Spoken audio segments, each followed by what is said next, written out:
that bankruptcy is off the table.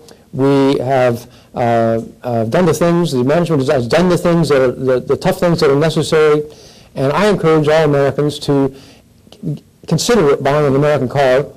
Right now, entire generations of Americans will never consider buying an American car. They don't even go to look at it. So that's what ought to happen right now.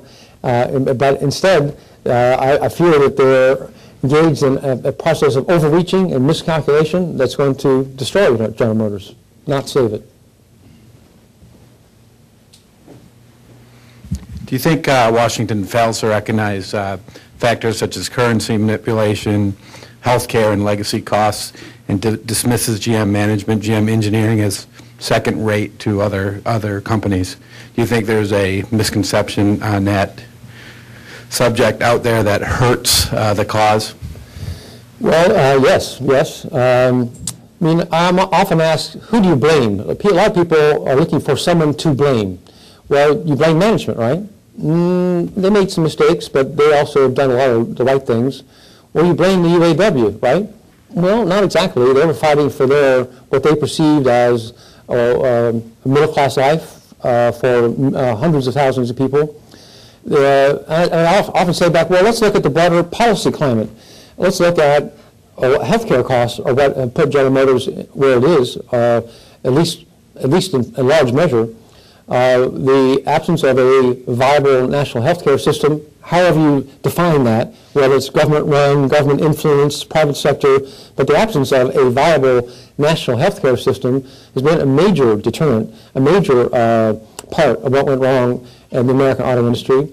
The inability of the American government to deal with the Japanese government and to bring about a realistic rate for the yen has been a huge part of what's gone wrong. If you look at the trade balance, what's supposed to happen when you have a huge trade imbalance of this nature is that the currencies are supposed to recalibrate. That if I'm Japan and I've been selling $50 billion a year more to you, I just picked that number out of the air, and then you sell to me, then my currency should get stronger, your currency should get weaker, I'll start allowing you to sell more into my market, I'll sell less. That's the way the economic system is supposed to work, if you believe in some of these global economic theories. So, but the Japanese have been able to maintain the value of the yen at about 100 to 105 or 110 on a basis of their amazing trade surpluses. It should have been at 70 or 75. The American government has allowed that to continue. I mean, the key decision was in the year 1995, when Clinton looked in the eyes of the Japanese and over putting tariffs on the Lexus and blinked. The Americans blinked. Ever since that time, for 14 or 15 years, there's been no serious American pressure on Japan to do anything about the level of their currency. I mean, Rick Wagner, in one of my interviews, I said, you hear a lot about China in Washington. He said, I know, it just drives me crazy that the issue we face is Japan and the yen. It's a 1,000,000 to 1. The ratio of Japan and the yen versus China and the renminbi is 1,000,000 to 1 for General Motors.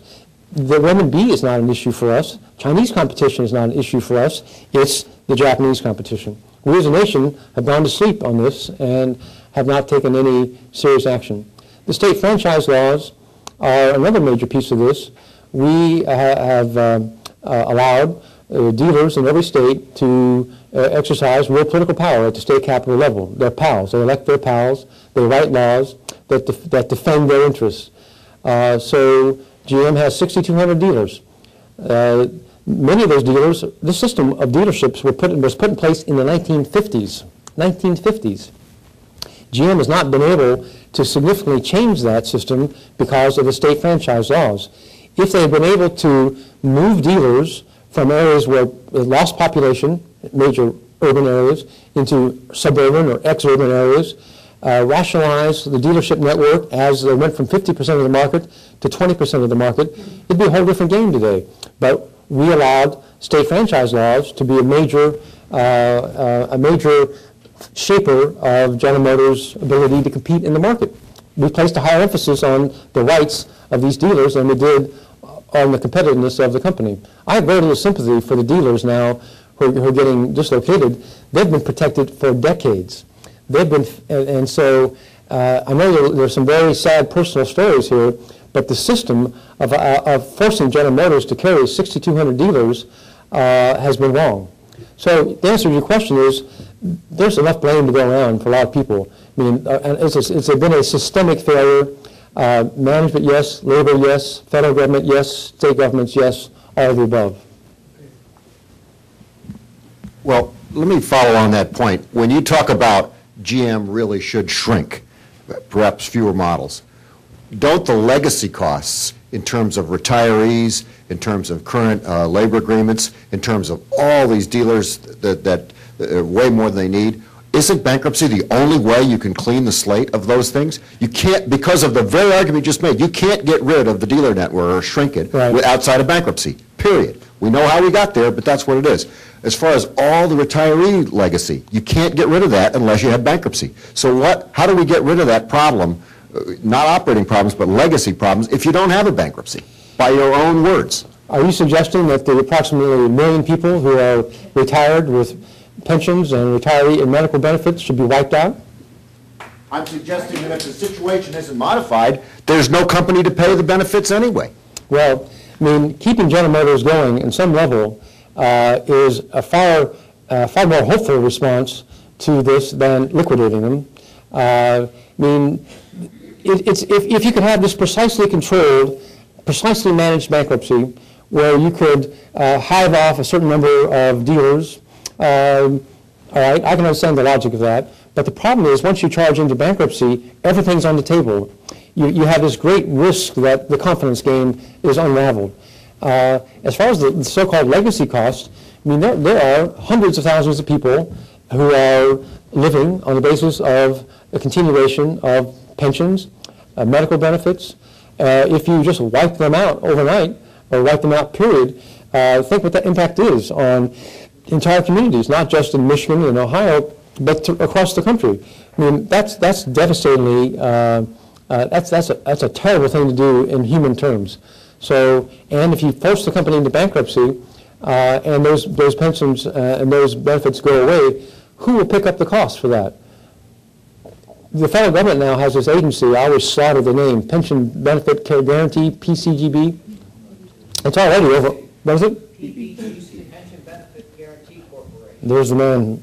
So if you say, okay, all these pensions are gone now, who's going to pick up the burden, and how much will that cost? And can the federal government do that? Do we want to allocate taxpayer dollars to do that too? So, I mean, I say the answer is not bankruptcy. I mean, there may be some other way of dealing with this, with the franchise rules, but bankruptcy is a highly hazardous path of action in my view.